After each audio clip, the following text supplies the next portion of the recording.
Assalamu alaikum everyone, welcome to Math VPN channel. And in this video I'm going to tell you what is the best time to apply for scholarship in China. कि कौन सा best time है China में apply करने का, यानी कि कब से प्रोसेस स्टार्ट कर दिया जाए और किस तरह से प्रोसेस को स्टार्ट करके आगे लेके जाया जाए।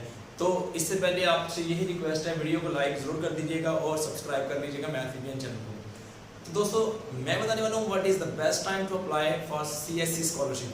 देखिए दोस्तों, मे बी बहुत से लोगों ने अप्लाई करने की कोशिश करता है वो इन्फॉर्मेशन भी लेता है, जिसका माइंड होता है वो अप्लाई करना है, उसने इन्फॉर्मेशन भी ली होती है, वो ट्राई करता है इन्फॉर्मेशन लेने के लिए, ठीक है। और वो लोग जिन्होंने यानी कि जिनको बिल्कुल नहीं पता, उनके लिए भी बड़ा फ़ायदा होगा इस वीडियो में, सबके लिए बहुत फ़ायदा होगा। जो मेरा एक्सपीरियंस है वो आपके साथ शेयर करता हूँ।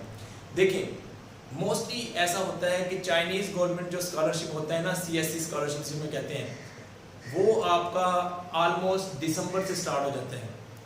दिसंबर, जनवरी, फरवरी, मार्च, अप्रैल तक जाती हैं काफ़ी यूनिवर्सिटीज़, और कुछ यूनिवर्सिटीज़ हैं जिनमें स्टार्ट ऑफ द जून भी स्कॉलरशिप की डेट होती है अप्लाई करने के लिए। लेकिन आप कह रहे हैं कि आप सोच रहे होंगे कि यार मैं अभी से आपको ये बता रहा हूँ, हाँ अभी से प्रोसेस स्टार्ट करना बहुत ज़रूरी है। दोस्तों आजकल आपको पता है कंपटीशन बढ़ रहा है, ठीक है, कंपटीशन का दौर है। तो देखिए हर एक चाह रहा होता है कि मुझे बेटर से बेटर अपॉर्चुनिटी मिले, तो वो अपॉर्चुनिटी अवेल करने के लिए बहुत सी ट्राई कर रहा था। कुछ लोग जो होते हैं एजेंट के पास भी जाते हैं, इस तरह से भी लोग इंटरमीडिएटरी के तौर पे भी आपको स्कॉलरशिप प्रोवाइड करते हैं, लेकिन वो कुछ फीस चार्ज करते हैं। लेकिन कुछ स्टूडेंट के पास वो फ़ी होती है, लेकिन हर एक के पास नहीं होती। तो आपको ये बताने वाला हूँ कि सबसे जो पहला स्टेप है ना आपका, आप ऐसे करें कि आपको जिस यूनिवर्सिटी में आपने अप्लाई करना है, जो आपका सब्जेक्ट है, उस यूनिवर्सिटी का जो डॉक्टर होगा, डॉक्टर या प्रोफेसर, ठीक है, असिस्टेंट को नहीं आपने करनी, एसोसिएट को भी आप कर सकते हैं, लेकिन आप डॉक्टर और प्रोफेसर जिसका डेजिग्नेशन लिखा होगा डॉक्टर एंड प्रोफेसर, उनका CV पड़ा होता है वेबसाइट पे, वहाँ से आपको ईमेल भी उनकी मिल जाएगी। उनको आप रिक्वेस्ट करें कि आप हमें एक्सेप्टेंस लेटर दें। अब आपने कैसे रिक्वेस्ट करनी है मैं बताता हूँ आपको। आपने अपने ईमेल में जाना है, वहाँ पे लिखेंगे आप डियर सर या रिस्पेक्टेड सर या जो भी आप लिखेंगे, उसमें आप लिखेंगे कि मेरा नाम ये है, पाकिस्तान में मैं रहता हूँ या जहाँ पे भी मैं रहता हूँ, ठीक है, मैंने मास्टर किया हुआ है, ठीक है, 16 ईयर एजुकेशन की है, तो 16 ईयर्स एजुकेशन इन मैथमेटिक्स या बिजनेस एडमिनिस्ट्रेशन किसी में भी, या अगर 18 की हुई है PhD के लिए करना है तो आप लिख देंगे कि मैंने मास्टर किया हुआ है, क्योंकि वहाँ पे 18 ईयर्स को मास्टर कहते हैं, इसके काउंट करते हैं। तो आप इस तरह से लिखेंगे, फिर लिखेंगे अपनी थोड़ी सी स्पेसिफिकेशन के मैंने ये किया हुआ है और मैं चाह रहा हूँ कि हायर एजुकेशन के लिए मुझे मौका मिले चाइनीज़ यूनिवर्सिटी में। तो मैंने आपकी यूनिवर्सिटी देखी और आपकी मुझे प्रोफाइल मिल गई, लकीली आपकी प्रोफाइल मुझे मिल गई, तो मैंने सोचा मिल गई, तो मैं आपसे रिक्वेस्ट करता हूँ कि आप सर मुझे क्या उसका नाम है एक्सेप्टेंस लेटर दें, ताकि मुझे एडमिशन लेने में आसानी हो, मेरे एडमिशन की एश्योरेंस हो सके। इस तरह से आपने वहाँ पे लिखना है उसको, और उनको लिख देना कि ये मेरी स्पेशलाइजेशन है। जब एक पेज का आपने वहाँ पे समझ लें कि ये कवर लेटर है आपका, आपने ये अपनी स्पेसिफिकेशन बतानी है, कुछ उनको मेल करेंगे तो वो आपको एक्सेप्टेंस लेटर दे देंगे।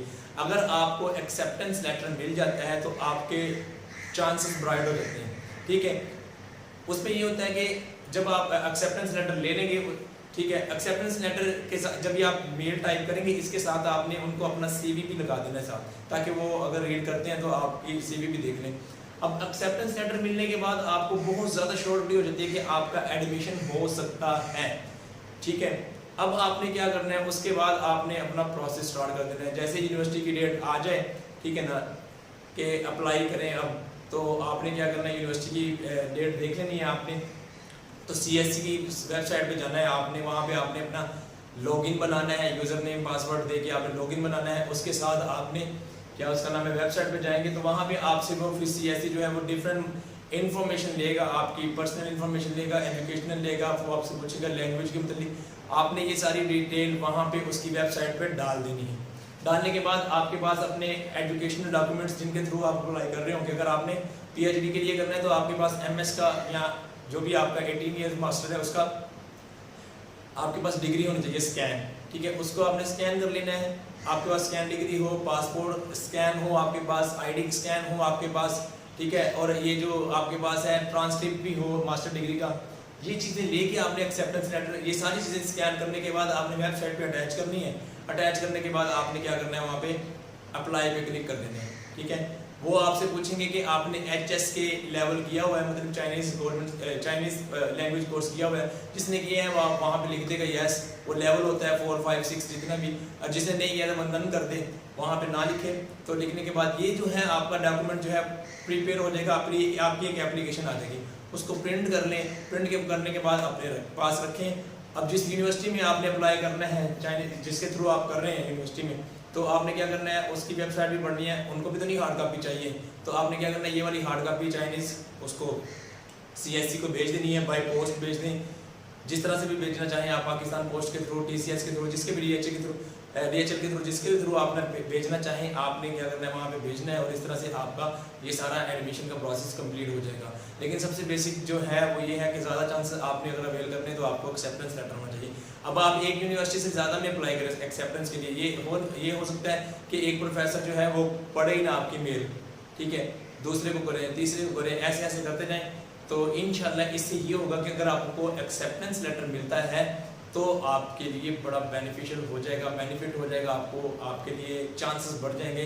तो ये है थोड़ी सी डिटेल जो मैंने आपको बताई। फर्दर आगे और भी अगर होंगी, आपको ज़रूरत होगी तो उसके मतलब मैं आपको बताऊंगा। जैसे ही एडमिशन स्टार्ट होंगे तब भी आपको बताऊंगा, और किस तरह से अप्लाई करना है वो पूरा स्क्रीन जो रिकॉर्ड करके वो भी आपको सारा प्रोसीजर बताऊँगा।